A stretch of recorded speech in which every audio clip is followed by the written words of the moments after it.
Yo what's up guys, कैसे आप सभी लोग। Welcome back to my channel happy by कब्यार। तो आज हम फिर से शुरू करने जा रहे हैं क्लास 9 की साइंस बुक का चैप्टर 8 मोशन। तो पिछली वाली वीडियो में हमने पढ़ा था कि हम मोशन को ग्राफ में कैसे शो कर सकते हैं। अगर आपने वो वीडियो नहीं देखी तो ऊपर आई बटन पे क्लिक करके वो वीडियो देख सकते हैं। तो हमने 3 ग्राफ्स पढ़ लिए थे, distance time graph, velocity time graph and displacement time graph. अब हम वेलोसिटी टाइम ग्राफ में और भी कुछ पढ़ने जा रहे हैं। तो velocity time graph of uniform acceleration, हम पढ़ने जा रहे हैं velocity time graph uniform acceleration का। If a body is uniformly accelerated then velocity time graph will be a straight line.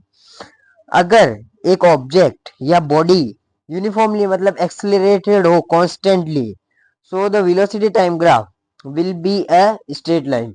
तो वेलोसिटी टाइम ग्राफ एक स्ट्रेट लाइन होगा।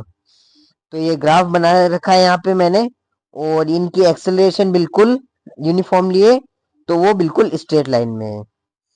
Magnitude of displacement और distance equals to A R bracket A B. So A R and A B equals to AR bracket ABCD plus AR plus AB. So AE into CD plus half of AE into BC. So यहाँ पे मैंने एक और graph बना रखा है। तो जो ये शेडेड पार्ट था ना, तो इसमें हमें क्या, ये मतलब जो ये y एक्सिस पे जो होता है ना, उसे हम y कहते हैं और x एक्सिस पे x कहते हैं। तो इसमें जो y एक्सिस वाला जो ये पॉइंट है उसे हम कहेंगे v2, और ये जो नीचे वाला है उसे कहेंगे v1, और इधर भी t2 and t1। So acceleration equals to v2 minus v1 and t2 minus t1। तो अब हम देखेंगे स्लोप क्या होता है। The change in y axis coordinate with respect to change in x coordinate is known as slope. जब भी y coordinate के रेस्पेक्ट में x कोऑर्डिनेट में चेंज होगा तो वो स्लोप कहलाएगा। Slope equals to y2 minus y1 and x2 minus x1। Slope of velocity time graph will give value of acceleration of a body। जो वेलोसिटी टाइम ग्राफ का slope होगा वो हमें वैल्यू देगा एक्सेलरेशन क्या है एट प्रेजेंट में उस बॉडी की। अपना सेकंड ग्राफ है non uniformly motion, velocity observe at concentration. So एक ग्राफ है जिसमें ये यूनिफॉर्मली नीचे आ रहा है, मतलब इसकी स्पीड यूनिफॉर्मली डिक्रीज हो रही है। Object moving with non uniform velocity. तो आप इस ग्राफ में देख सकते हैं कि जो ये लाइन है वो ऊपर नीचे हो रही है, मतलब ना ही ऐसे सीधी है ना ही ऐसे सीधी है। तो जो ऑब्जेक्ट है ना, वो नॉन यूनिफॉर्मली वेलोसिटी है ऑब्जेक्ट की, मतलब ऑब्जेक्ट कभी तेज हो रहा है, कभी कम, कभी धीरे ऐसे। अब हम पढ़ने जा रहे हैं इक्वेशन ऑफ मोशन। तो इसकी 3 इक्वेशन है, तो हम पढ़ेंगे फर्स्ट इक्वेशन ऑफ मोशन क्या है।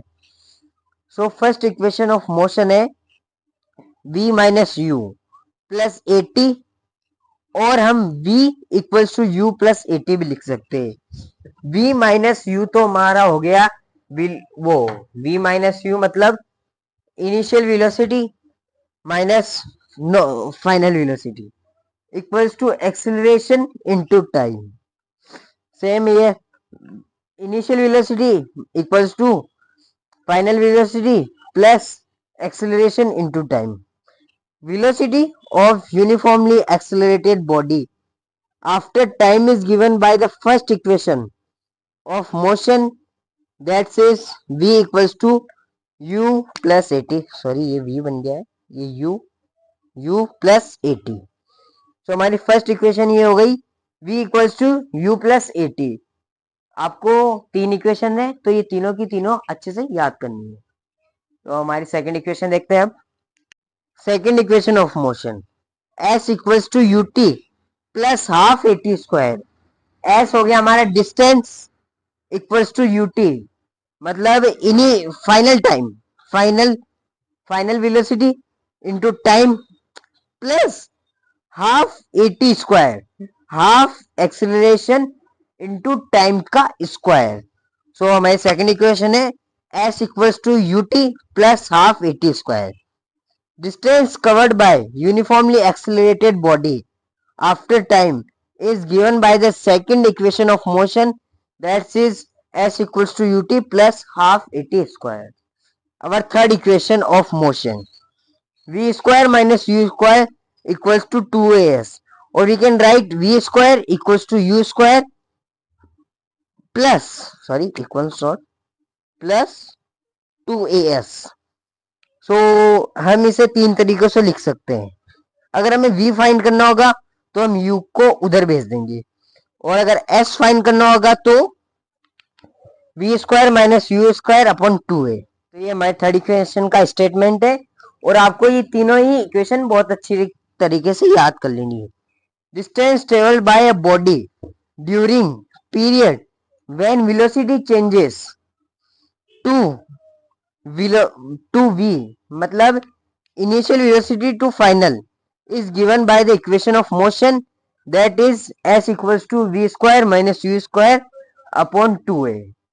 Our next topic is uniformly circular motion. The circular motion of a body moving in a circular path have constant speed is known as uniformly circular motion.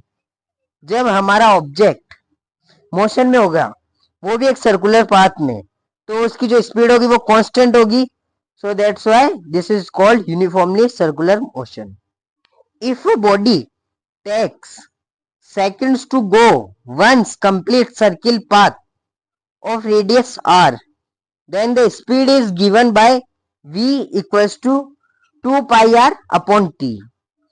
अगर हमें circular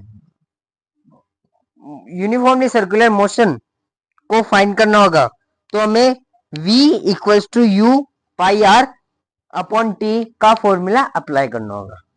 in uniform circular motion the body changes is distance at every point. Yes, अगर कोई भी object है वो घूम रही है यूनिफॉर्म सर्कुलर मोशन में, तो वो अपना डिस्टेंस डायरेक्शन हर एक पॉइंट पे चेंज करेगी. मान लो वो यहां से यहां घूमी तो उसकी डायरेक्शन ये हो गई, फिर वो यहाँ घूमी तो उसकी डायरेक्शन ये हो गई, फिर यहाँ घूमी तो उसकी डायरेक्शन ये हो गई. Our last topic, distance time graph. Distance time graph क्या है? The slope of distance time graph will give the value of speed of a body. Distance time graph हमें वैल्यू देता है उस बॉडी की कितनी स्पीड है, ये बताता है हमें डिस्टेंस टाइम ग्राफ. और अब एक क्वेश्चन करेंगे, फिर उसके बाद हम हमारी वीडियो को एंड करेंगे. तो ये क्वेश्चन गिवन है जिसमें आपको ग्राफ बना रखा है, ग्राफ बने हुआ है, और ये 4 क्वेश्चन है. आपको इन सब के आंसर्स देने हैं.